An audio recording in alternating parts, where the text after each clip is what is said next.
Welcome back to WNST, Towson, Baltimore, and Baltimore Positive. We are at Union Brewing. We got friends around us. Last time this guy was on, millions of hits later, I'm sure. It is Restaurant Week around here. I want to remind everybody all over the state, back when this guy worked for Mr. O'Malley, the restaurant. Hey, that's Governor O'Malley. Governor O'Malley. I'm sorry about that. That's fine. Restaurant Week all over the state. Make sure you take care of that. Goodwill and Win Donation and our friends at the Maryland Lottery. These are the new Raven scratch-offs. I'm giving these away here as well. I've had a day, man. I've worn a purple felt Fu Manchu from the guy who actually brought the purple Fu Manchus out 10 years ago, Nick Shulman, who owns the local Oyster. We're here with Adam Benish. And Matt Gallagher is our next. What do I say about you? Goldseker Foundation. What do I say? Anything else? Because you've got this long, you've done a lot of things. Mayor's office, governor's office, born and raised in Baltimore. So Foodie. Been around. Yeah, Pearl foodie. Jam fan. Huge.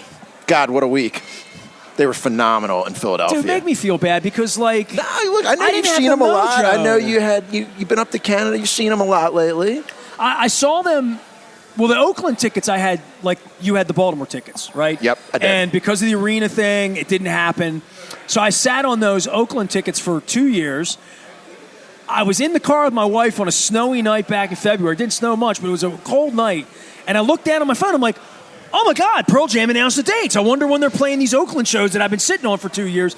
And it was like in May, and it wasn't a good time, and it wasn't, but I'm like, I got the tickets. I'm going to go. It's Pearl Jam. I'm going to do it. And I went out, and then Cameron got COVID.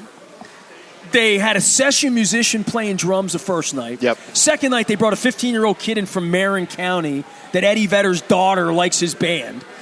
And they had him do a couple of songs. But they were doing, like, greatest hits those nights because they just had to play with the drummer to play, Got to right? do what you got to do. So then I see all the set lists in Europe, and I got to Europe. I booked my Europe trip to see Pearl Jam on June 14th in Amsterdam and the Stones on June 15th.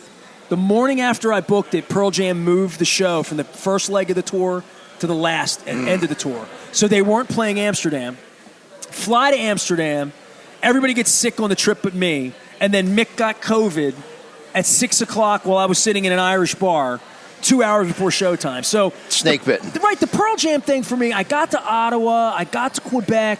They were great, and I just couldn't pull the trigger on driving to Philly. And I know I effed up. I mean, tell me how great it was. All the 10 songs. 20th row, closest I've ever been to the stage, with my ride or die from grade school. I mean, it couldn't have been a better night. McCready just oh my God, they crushed ripping it They up. absolutely crushed it. Eddie said it was the biggest live crowd they'd played for on this tour. And, like, we turned around, and all it was like a sea of heads, and just everybody was raging. It was top 5 show without a doubt. Were you at the 10 show at the Spectrum a couple years ago when they did that? Well, the Spectrum was down. I think it was 2016 was the last time they went through Philly. They did the 10 show Yeah, up they did there. 2 nights. I was there. It was that I level. had a ticket for that 10 show, and I didn't go that night. Next time.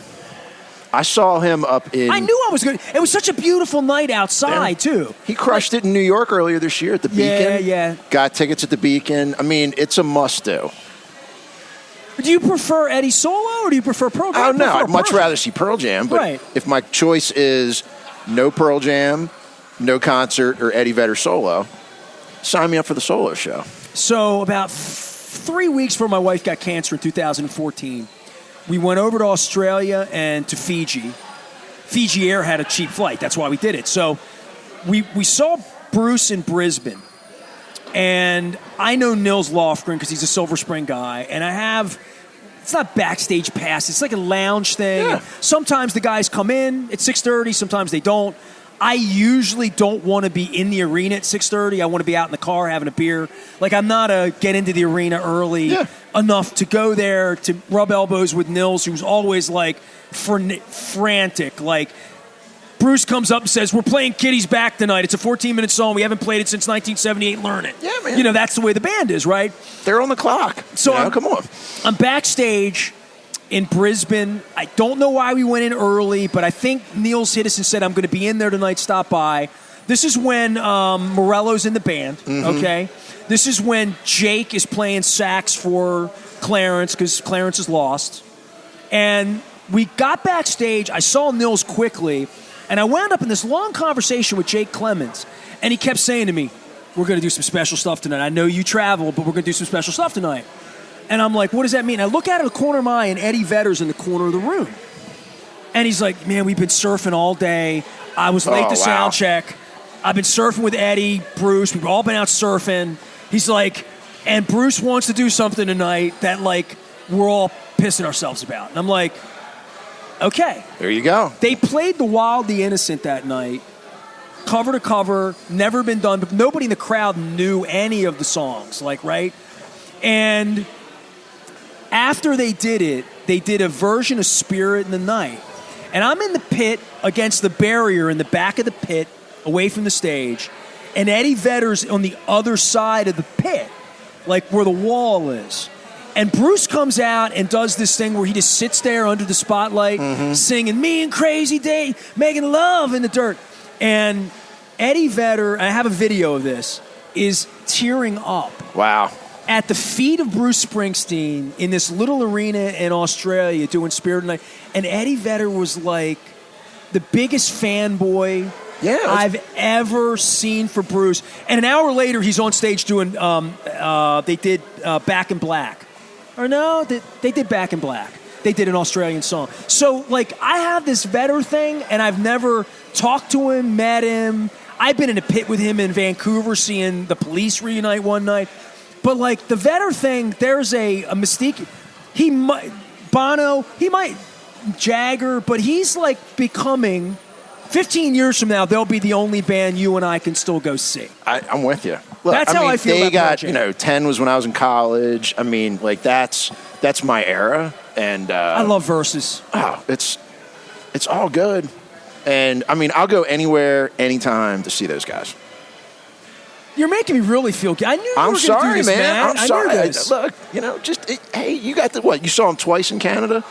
I saw him twice last week. I just couldn't get in the car. On. Think about all the literally millions of people who are jilted that they didn't get a chance to see Pearl Jam on this tour. So just lean in and be happy about your two shows. I drove 8 hours to Quebec in the middle of the night. But you couldn't drive 2 hours to Philly? All right. Oh, see? Maybe you're not much of a fan. Maybe you're not much of a fan. That's okay. So I bring you around. I don't even know why I brought you around. Tell everybody what you do at Goldseker. Do the elevator speech for how important foundations are in this city and how ish gets done because of rich, old people from generations ago that left money for people like you to make sure we're trying to make the city better, and it's not an easy job. So there was a guy named Morris Goldseker who passed away in 1973, had no immediate family, no heirs. He left all of his fortune to create a foundation. That's incredible. It was $11 million back in 1973. It's grown to about 155 million right about now because it's been a rough couple of weeks in the market. And in that interim period, those 47 years, we've given away $120 million. So we manage it. That's literally what Mr. Goldseker would have wanted done with that money. So there are 600 organizations across the Baltimore metropolitan area, almost all of them Baltimore City, that have benefited from that decision back in the early 1970s. So, a couple of blocks from here, there are some amazing grantees that are literally in warehouse space right across the street. Share Baby, Leveling the Playing Field. These organizations. What do they do? So Share Baby collects baby supplies for new mothers, stocks these cupboards all over the city. So if you need diapers, strollers, bottles, all that type of stuff. We had a formula thing for a long. We did. Some problems we did. There, right? They are phenomenal. That'd be another great place to take your show someday. And there's a whole host of nonprofits that are in warehouse space right across the street. Another one's Leveling the Playing Field. And if you're a coach anywhere in the city, working with kids, football, baseball, soccer, whatever, you can go to Leveling the Playing Field. You can pick up free, gently used sporting goods and sporting supplies. So soccer balls, footballs, pads, spikes, etc. So kids and families that have trouble kind of paying for that type of stuff, the coach, the school can go by, pick that stuff up, distribute it to the team. It's a These lifeblood. People come to you, and you literally, you're not a rich guy, but you represent money. People come to you and say, "I need help." What does that represent in your place? if somebody out here has an idea, it could be anything, right? Yep. Like these ideas you just gave, which sound like wonderful ideas, but they are literally a man or a woman seeing a need and being like literally their soul. Yep. Like literally, these are good deeds and good acts that are important, and there's money here. How does that money? How does that happen? When's the first person from one of these companies come to you 5-10 years ago, or the person even before you were in this role, and say, we're a real thing helping real people, get us some Goldseker backing? So none of them are companies. They are all nonprofit organizations. Fair enough. 501c3s. In some cases, it might be a startup. It might be somebody who is so early in their journey, in their work, that they don't even have a 501c3 yet, like a nonprofit designation. So they partner with a nonprofit. They go out, they raise money, they get grants, they go to their friends and families who make donations. They come and see us. They give us a proposal. If they're doing good work in Baltimore City and we think that like they can move the needle in terms of a service impact or systemic change, we fund them. We might fund them for a year. We might fund them for 20 years. It just depends. We fund individual startup, brand new nonprofits, one person, one idea, doing big, important things. And then we fund organizations all the way up to Morgan State University. We're the largest private philanthropic donor to Morgan and all of their scholarship programs for graduate students. So if you know a graduate student who graduated from Morgan State University, chances are they had a Goldseker scholarship. Amazing. Matt Gallagher's here. We're at Union Brewing. He lives in the neighborhood. I invited some other friends down. We'll get Greg Nivens on at some point, talk about his Pit Beef Festival. I invited Arsh over earlier from Cross Keys. So we had some people. Odette Ramos was going to stop by. It's a little late in the day. I ran into her down in Ocean City, so we're going to get her out for a vegan crab cake at some point. The lay of the politics of the state. I had Wes Moore on 2 weeks ago. I had Pam Wood out. We were talking about I'm going to have Barry Glassman out real soon and Brooke Learman. Yeah. These next 6 or 8 weeks. Steve Harvey. Oh, Steve Harvey. Bring him in here. That's good. I feel like, thank you. Like the Family Feud. These next 6 or 8 weeks in regard, I don't know if I can do this seriously. I'm trying. In regard to people voting and in regard to the notion that Cox can't win, right? It's the strangest election, right, for Maryland in a purple place. And I'll put Steve away. Okay. But come get Steve Harvey. I'm trying to talk serious business here with a serious guy. This is a weird thing. And I talked to Wes about this because Democrats and Republicans at this time, whether it was Kathleen Kennedy Townsend and Bob Ehrlich 20 years ago when I made the mistake of telling Bob Ehrlich that I was going to support him, but this crossover of Democrats, Republicans, and how many Democrats voted for Larry Hogan, there's not even a thought that that's going to happen. I think that's dangerous unto itself. And I've driven the whole state the last 30 days, right? Like seeing Cox banners and seeing remnants of Trump and Hogan and whatever. But the notion that this is just a layup for the Democrats in the state right now, that's troublesome for me. I would never call it a layup. And, whether you're a Democrat or Republican, you run hard, you run all the way through the line. I think that there is a very, very, very likely outcome come Election Day. Well, you live in that world. I used to. I dabble, No, but you live in the world of path to victory. Who's really going to vote for you on that day, on that week, and mail that in? And it feels so predetermined this time around, on my team, quite frankly, because I don't want that lunatic running the state. But then you see these lunatics in Florida and Texas and wonder, how did that happen? How do we get immigrants in Martha's Vineyard this week? This is an ideology that's out there that I think is worthy of debate. It's a shame that Andy Harris doesn't want to get on a stage with Heather Mazier at this point, because he thinks it's in the bag that he doesn't have to run you on, always right? want a robust contest of ideas. And I would just be grateful that we are not dealing with the same type of thing that they're dealing with in Florida and in Texas. We're a progressive state. We have a record of electing highly qualified people who are very committed to kind of maintaining Maryland as a great place to live, work, raise a family. And my hope would be that that's what the future for Maryland holds. And we'll see in a couple of months. But I feel good. I feel excited. I think there's really a huge opportunity to elect good, very effective government that cares a lot about Baltimore. And I think that's something that's going to be very, very beneficial for the city. For Wes, you know Wes? I do. How do you know Wes? How long have you known Wes? So Wes I've known probably for more than a decade. Okay. And he helped co-found an organization called Baltimore Corps here in Maryland that I'm very fortunate to be the board chair of right now. And Baltimore Corps works with, populations that typically have had a tough time breaking into leadership opportunities, whether it's in the public, private, or nonprofit sector. And, Wes, who I know personally, and, hey, look, there's the Goldseker Foundation, and that's the work that I do, and it's 100% nonpartisan, and I am nonpartisan here. But he's a great guy. He's done phenomenal things. I think he brings a great energy to what's going on, and he knows Baltimore City, and that's a good thing. Well, I mean, you were so connected to government. Matt Gallagher's our guest, a long-time mayor's office, worked with Governor O'Malley, Mr. O'Malley's, I'd say. Being from the outside, where's the benefit in that Wes has done so many of these things, but it wasn't the county councilman, it wasn't the deputy mayor, it didn't go that route, that you would say there's something about knowing being inside a government, something you would say to me when I wanted to run for mayor, right? Like the things you don't know in regard to Wes. I don't say having this in the bag, but he's going to be the next governor. I refer to him as that way, and that's not my vote. That's just where we are, which is the weirdest part of doing this for 6 months. I wish we were talking about ideologies and elections. I think we're talking about how can Wes Moore affect change in the state, and what will it mean that he's never been an elected official, right? I mean, this is strange unto itself for our state especially. He ran a phenomenal primary campaign against probably one of the most talented fields of people who've ever run, in a Democratic primary before, and he prevailed. And he doesn't have a lot of public sector experience, but he's been a CEO. He's had a lot of diverse leadership experience. He's got the military record.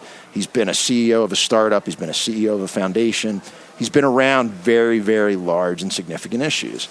There are a lot of paths one can take to be a successful public sector leader, and a big part of it is building coalitions, generating excitement, among an electorate, and being a Pied Piper who attracts really passionate, accomplished people to work on important ideas, whether it's public health, whether it's public education, whether it's public safety. And as somebody who cares deeply about the city, and I live here, I was born here, and all my work is within kind of the lines of Baltimore City, you want leadership at the local, state, and federal level that knows the city, cares about the city, and understands how important it is that all of those levels of government have to work together if you want to be successful. Because we got challenges here. We've got economic challenges. We got public safety challenges. And you can hold a mayor or a police commissioner accountable for crime, but they can only make so much progress unless the state is doing an effective job of monitoring, clients who are on parole and probation. And that's kind of their piece of the public safety puzzle. And then you got to be able to work with your federal delegation and the U.S. Department of Justice so that you can bring those resources to bear as well. And I think if we have somebody in Annapolis, in the governor's mansion, who understands these issues, has the ability to bring people together, to work together, that there's going to be enormous potential for benefits to accrue to Baltimore. Well, look, man, you've got this long history of Baltimore. We could talk about anything you want. Well, the notion that you could have run for mayor, and if you were the mayor today, and how things have been. If you were the mayor today, and Larry Hogan's in Annapolis, that's different than Wes Moore being in Annapolis. So, where's the benefit for Brandon as the mayor, you as the citizen, me as a person that's vested in this, and we're standing in the city right now, Adam running a business in the city.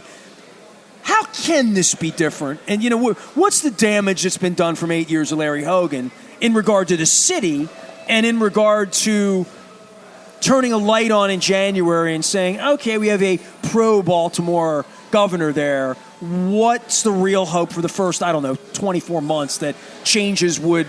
And I don't just mean the murder number or what Fox 45 is covering up on the Hill up here, right? Yeah. I mean, what can Wes really do? I mean, you know more about this than anybody, which is one of the great reasons I have you here today. So very, very quickly, and not about personalities, but let's just make it about opportunity. Every year for the last 7 years, I think there's been 300 plus homicides and twice as many non-fatal shootings. all of those victims and suspects, if you look at the universe of those 1,000+ people every year, about a third of them, 35% of them, are under state supervision for parole or probation, meaning the state has some role to play in managing that population, from sending them to drug treatment to making sure that they're in job training. Oh, a third of the people getting murdered or who are suspects. Or suspects. Yeah, in homicide and non-fatal shooting are under state supervision, meaning parole or probation. They're in the program somehow. They're in the program somehow, from electronic monitoring to home detention to you got to show up at your parole and probation agent every 2 or 3 days. And if the state does a really good job of managing that population, and managing that population means, hey, are you compliant? Are you in drug treatment? Are you at your job? Are you where you need to be when you're supposed to be there? If you do a really, really great job with that 1/3 of those people, suddenly your homicides and non-fatal shootings go down. And look, crime is a very, very persistent problem in the city, but you're talking about 300+ homicides. There's 365 days in a year. You're basically looking for one needle in a haystack every single day on average, and you got to maximize everything you can do to prevent two kind of people coming together and having a horrible outcome. And if you're managing the population that is most at risk to have that bad outcome, you are really doing the most you can do to reduce homicides and non-fatal shootings in the city. And if you're Wes Moore, or if you're whoever the next governor is, and you wake up every single morning and say, I want to do everything I can to drive crime down in Baltimore, you orient the state government to say, that I had an opportunity to intervene in this person's life. What can I do to extend hours at this site so somebody is occupied and busy and getting better, as opposed to being put in a position where they might make a bad decision?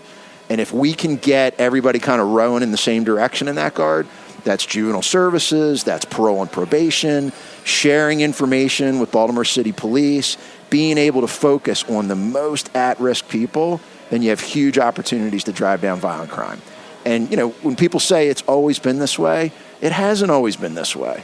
From 1990 to 1999, you had 300+ homicides. From 2000 to 2014, you had less than 300 homicides for 15 straight years. One year, you had less than 200 homicides. And we're back on a bad track right now. And that's not less bad people on the streets, or less jobs on the street, or more drugs on the street, or more criminals on the street. That's just the state doing a better job. Absolutely. It's the state, it's the city, it's everybody working together, it's everybody pulling in the same direction. And whatever your political persuasion, I think it's really, really hard to argue that everybody's been pulling in the same direction for the last couple of years. And specific to the city, even beyond public safety, you know, when the governor I worked for left office, we had plans in place for the Purple Line and Red Line, multi-billion-dollar transformational projects. The one in the D.C. suburbs is going forward. The one in Baltimore got ended. We had a $1 billion project going on at State Center. It got canceled. There were opportunities that were lost over these last couple of years because priorities were different, the focus was different, and now I think we have an opportunity really nice to circles get back out in Western the game. Maryland, though. I've seen them. Really nice. Look, when people get elected, they make decisions and they have different priorities, and that shouldn't come as a surprise to anybody. You know what? We sat with Hogan last year, and listen, I voted for him once, right? So, I'm not anti-Larry or anti-Republican. I certainly didn't have any of that bent before, Trump came along and divided everything about our culture, which is just mind-blowing to me. But Larry Hogan sat with us down at the Boatyard with Don, and he and Don were going at it. And Don's like, well, it's no big deal. I'm like, well, it's clear you're on the other side of the aisle. He speaks to you differently. But Don asked him, what's up with the Red Line? He said, I ran on killing it. I won, I killed it. Yeah. That's it. That's it. There should be nothing more to say than that, right? And we had to tip our cap and say, good point. You made a good point, right? And so what's Wes running on in your mind? 4 years from now, you know him, he gets elected, you're involved in your foundation, you're involved in the city. What would it look like here? What would success look like? I mean, probably the hardest thing for you in the O'Malley administration. Just say, at what point do we get a tap on the back and say we did a good job, or that there's progress here that we can all measure? Even people in red hats, even people that won't vote for Wes Moore next month, will say things are better. It's getting better. Look, I think, again, Republican, Democrat, the vast majority of things people care about, it doesn't matter. They want good schools. They want safe communities. They want opportunity. They want what happens to their kids to be better than what happened to them. And whatever your time when you serve, whether you serve during a recession, whether you serve during COVID, whether you serve during like incredible economic times, you want to make it a better place than it was before you were there. And I think, what I understand in terms of the things Wes wants to do, he's got this slogan about leave nobody behind. He really, really seems genuinely interested in meeting people where they are, making their lives better, trying to improve the state, investing in public education, higher education, improving relations with places like Baltimore. There's a lot of things that a governor can do to make life better. And from what I understand and what I know of him personally, he seems very committed to all of those things. Matt Gallagher's here. He lives here in the city. We're in Hamden. We're at Union Brewing. I'm almost to the end of my second beverage. I've been here about 3.5 hours. I had some delicious Capri skewers. We had some delicious local oysters. Nick came by and even brought some Fu Manchu mustaches. He tried to leave a couple behind so the NFL would sue me instead of him. We're talking some Pearl Jam. Food and crab cakes and beer, and this is your neighborhood, and you come out. You love food. You Big and I time. get at it. And I love beer, too. I mean, you go to my fridge, you will find Union products when you open the fridge. Well, the Zadies is delicious. I'm having a black wing right now. These type of things, when you were serving in government, and it was during that precious time when I was kidding you, Sisson, and saying, you were the only one. You were taking the arrows, right? And trying to envision what a tap room with dogs and kids and beer and music and rock and roll and a craft kitchen over here and a backyard for kids to play. I've been all over the state now. I've been to 38 of these breweries. Mm-hmm. A lot in common, a lot different, but a whole new way of thinking about something you and I have enjoyed since our childhood, beer, right? Literally. Hey, what Adam and his team have done here is fantastic. They've activated this formerly kind of dormant space. They're a great Baltimore-based company. They've been growing like a weed. They have an unbelievable product. And, this is just, it's a fun place to be. And like when sometimes people talk about the city or, I don't feel comfortable coming into the city, I tell you what, I feel comfortable here. And I'm here a lot. So. If you walked in, they're like, hey, man. Hey. Yeah. I'm like, hey, this must be your neighborhood or whatever. Get a couple restaurants. I'm always asking for a couple of tips. Now, have you been to Allura yet? Because I've been talking up Allura for a long time, and I don't think I've gotten any reports that you've been to Allura yet. No, go ahead. Tell me. So Allura, 1005 North Charles Street, right in the heart of Mount Vernon. Allora. Allura. Okay. They are a small 20-seat Roman bistro. So traditional Roman dishes, cacio e pepe, and the like. The food is out of this world. I think it's the best place to eat in Baltimore. I really do. I'm there all the time. I got to go now. It's BYOB. All right. I know some friends at Union. So Brendan Hudson and his partner David do a fantastic job. It's Tuesday through Sunday. They're open for breakfast. They're open for lunch. And then they do a la carte dinner on Fridays and Saturdays. And then they have a tasting menu, every 2 to 3 months. It's like between $85 and $100. They say 5 courses, but it ends up being 8. And then you bring in your own beer, wine, whatever you want to drink. It's an unbelievable deal. Whenever they do those Roman feasts, I'm just not that kind of eater. Like from my wife. Look, we're not talking Olive Garden. Okay, we're not talking Olive Garden here. Okay, we are talking. There's no breadsticks on the table. No, I just get like. I'm always a celebrity food critic guy at the events where. Yeah. Like that poor Baltimore Magazine thing where everybody got sick. My wife got sick, right?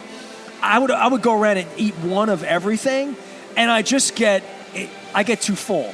And it reminds me back when I was fat, back in 2006 where I lost 40 pounds, that every single night I would go to dinner and I would come home with that feeling that I ate too much.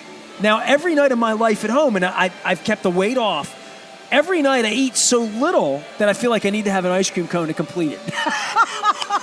Well, I can't recommend this place enough. And I'm in. In addition to Allura, and it's right around the corner from where we live and where I work, so we're there all the time. They are reopening Villeggia's, the old Little Italy spot. Perfect. So Brendan, I guess his grandfather was behind Villeggia's. So they're going into Cross Street Market on I guess it would be the Light Street end of Cross Street Market, across from Ceremony Coffee. Okay. They're going to have... So they're in the area that used to be the little supermarket. Exactly. So they're going to have 50 seats. They're going to have a liquor license. And they've been debuting all these dishes at Allura. So, like, the menu comes out usually on Wednesday or Thursday. I'm looking at it. I'm like, we're going to Allura Friday night. It's amazing. I ate at Villegas on Thanksgiving when I was a kid. My family, when we didn't eat, we would go down there. And I had Dante Liberatore on. And Dante, of the whole Liberatore group, began as, like, the water kids and, you know, bringing bread to the table at Villegas. And I had Dante. And Dante and I went to high school together. So the Villegas name still, you know, that corner... right there on Pratt, man, forever and ever and ever still means something. Yeah. But I can't, I mean, it's like my 5-star pick of not the day, the week, the month, the year. And this guy saw Eddie Vedder the other night, so, you know. It's true. I mean, I'm not prone to exaggeration. You can ask around. All right. It's phenomenal. Given the fly, this guy right here. So Matthew Gallagher is our guest. Last time he was on, we had millions of views on our crab. People still say to me, I saw you open that crab the time. I'd never done it that way. It pops up in my feed, and every time I look at it, I'm like 1.7 million views, 1.8 million views, and I'm like, this is unbelievable. Well, did you know about that crab I was technique? Completely blown away. You've eaten crabs your whole life. My whole life. I grew up in Baltimore. My grandparents lived on the Eastern Shore.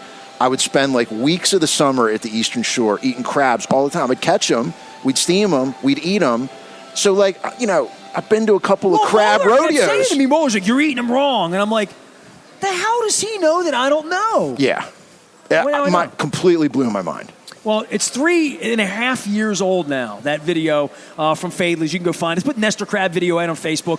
Matt has a cameo in there, as does Don why are you Moeller. underselling me? I mean, like, I give you your biggest moment, I think, on Baltimore's Positive, and you're like, oh, cameo, come on. If you were in it too much, they might not have liked it as much. I mean, sometimes little's a lot. You should ask if you think it was really coincidental. I'm just throwing that out there. So the stars aligned on that 4th of July weekend. All right. Matt Gallagher, Goldseker Foundation. He gives money to people who need it, tries to help the city out, and also helps local businesses and comes on. And any political bigger picture in regard to Trump being in jail, the election, the House, important things, Heather Mazier, Andy Hare, like any of these things that feel a little more in play because of how absurd this particular point in American history has been.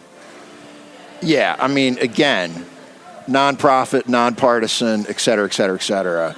I just really wish people would be talking more about things that actually matter in people's lives. And everywhere I go and everybody I talk to, a lot of them are really turned off by just the direction and the content and the substance of politics right now. And we got to get more issue focused. We got to get more substantive. We got to talk about outcomes. And there are a lot of things that you can only get done with government. And let's start talking about what those things are. Let's have good, contested discussions and debates about issues and ideas. But, like, you know, sending immigrants from one state to another, just the absolutely outrageous attacks, you know, personally on people, you know, people got to put their foot down and say, you know, let's make this about substance. Let's make this about resource allocation, equity, fairness, the best ideas, because we just seem to be drifting and getting farther and farther away from that. Gospel. All right, Matt Gallagher, I'll drop the mic on that. My beer's out. We're at Union Brewing. It's all brought to you by our friends at the Maryland Lottery. I got fresh Raven scratch-offs. Thank you, Roz. We're going to be at Cooper's North in Timonium next week. Patrick Russell's going to be joining us. We're going to be talking about crab cakes. The Restaurant Association of Maryland, humping Restaurant Week all week long. Restaurant Week. So, I mean, you're an eater. Is there anything better than, like, going out and getting a deal? Fantastic. Everybody's showing off, too. I mean, I always walk down to Tio Pepe's, and Tio Pepe's has an unbelievable restaurant week deal. Oh, yeah. I get a deal at Tio Pepe's. Absolutely. Absolutely. Yeah. I got to go do that. I haven't been to Tio Pepe's in too long. See, this is the crab cake tour for me. The whole idea was born by you at Fadley's and Costas and I'm like, there are crab cakes everywhere, and I never get them because I had a crab cake last month at Fadley's, or I had one last week at Costas, or, you know, wherever. And that's how the crab cake idea began.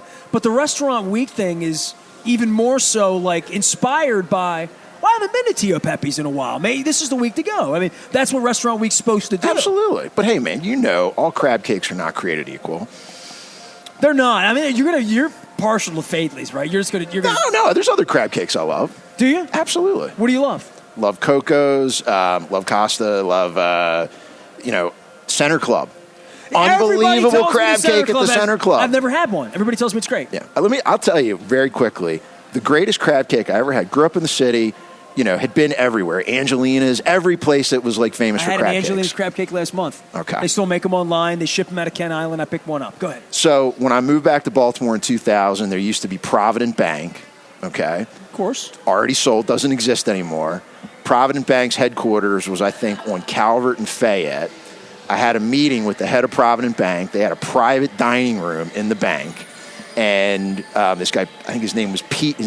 I forget his last name. It may have been Matthews, but it wasn't. I don't think it was Matthews. They brought out these crab cakes. They were the greatest crab cakes I've ever had in my life. And I was like, look, Mr. Bank President from Provident, spent my whole life here in Baltimore. I've never had a crab cake like this in my entire life. I was working at the Greater Baltimore Committee. What was it like? Can you describe it to me? It was huge. It was all jumbo lump. There was no filler. It was perfectly broiled. I mean, it was just like, it was heaven. And every time I would go back there, when I was working at the Greater Baltimore, he'd convene these meetings and he'd take me aside. He'd like, do you want another crab cake? And I'd be like, 3. Are you kidding? And he's like, yeah, they're over there. Like, I'm going to get you a crab cake. And it was like, this was like for 2 months. I had a bunch of meetings there. This is 30 years ago, though, right? This was 30. So you're never going to Well, it was 22 years ago. It was Pete Martin. That was his name. Nicest guy, great local company. They have since been sold. But every time it's called the Lenora now. You never got the recipe? No. Look, I was just in the moment. They were the best crab cakes I've ever had in my entire life. Well, people ask me, where's the best one? Just give me the... And I'm like, depends what you like. Yeah. If you like a mustard-forward crab cake, Faith's going to be played. If you like a Old Bay-forward crab cake, Costas is going to... And there really are different types of crab cakes. The Eastern Shore, the more just out of the water, Old Salty, Suicide Bridge, the Hobbit in Ocean City. I've just had some great... No. Crab Queen on Liberty Road, Randallstown at Offutt. Go get her crab cake. Unbelievable crab cake. I'm trying to think of some other... ones that I had toward the end of the tour. Because once you're on the 26th or 27th day, if you're getting an ordinary crab cake, you're pushing it away. Yeah. Look. My wife would take a bite, and my wife, her thumbs down or thumbs sideways is, she'd eat it, and she'd be like, not my favorite. And that's her New England way of saying... Yeah. Look, I'm not saying it's Faith's. I'm not saying it's Coco's. But if you're pressed for dinner one night and you're riding home and you pop into Eddie's Supermarket, you get a couple of those crab cakes to go, and then you get a bag of salad. You get home, you pop open a nice Sauvignon Blanc, and your wife comes home and you're like, hey, I made dinner, and you got a couple of Eddie's crab cakes there. I'm not saying you're at Faith's. I'm not saying you're at Coco's, but you're living. You're not at Allura. Well, you're not at Allura, but you can't go to Allura every night. Matt Gallagher, one of my favorites from the Goldseker Foundation, longtime mayor's office as well as the governor's office, trying to make the world a better place. You can find him out on the internet. You don't need any of his politics. You just need his restaurant recommendations and his Pearl Jam reviews as well. All of it brought to you by our friends at Goodwill and our friends at Window Nation. I forgot my hat today. I got lottery tickets. I got restaurant associates. I got wise conversations. I got stuff going on. Big thanks to Adam Benish for coming by, as well as Nick Shulman from the local Oyster. Only a couple of guests, a couple of beers, but more of a deeper dive into this stuff. And we can all agree the Ravens need to sign Lamar, right? Absolutely. Back up the truck. Pay that man his money. There you go. I'll be writing about that next week. Uncle Steve will love my columnists. It's all about to happen. We're about to get the new website migrated. Bunch of changes happen out there if you're checking it out. Big week ahead, though. We're going to be at Cooper's next Friday, and the Ravens heading back to Foxborough, where there have been some happy endings and some not-so-happy endings. Hoping for a more happy ending here, and the Ravens get off to a great start against the Dolphins this week. On behalf of the Maryland Lottery, Goodwill, Window Nation, and our friends at the Restaurant Association, my thanks to Matt, Adam, and Nick, and everyone who's been really kind to us here today. We're under the bridge on 83. We're at Union Brewing and our friends at Local Oyster signing off. We are WNST, AM 1570. Towson, Baltimore. We never stop talking Baltimore. Positive.